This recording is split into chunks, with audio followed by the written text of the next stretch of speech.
אל, והוא משקה. משקה, בהגדרה שלנו נקרא לו משקה הזייתי.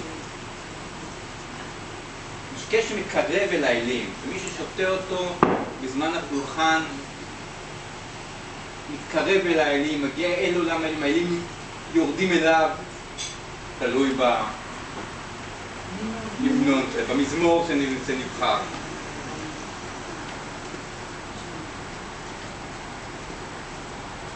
ואינדרה מתואר כמי שמכור לסומה. הירח מתרוקן ומתמלא בנוזל של הסומה, כי אינדרה כל פעם שותה אותו, וכל פעם הירח מתמלא בחזרה. באחד הסיפורים על אינדרה, מסופר שהוא יצא להילחם בנחש מפלצתי.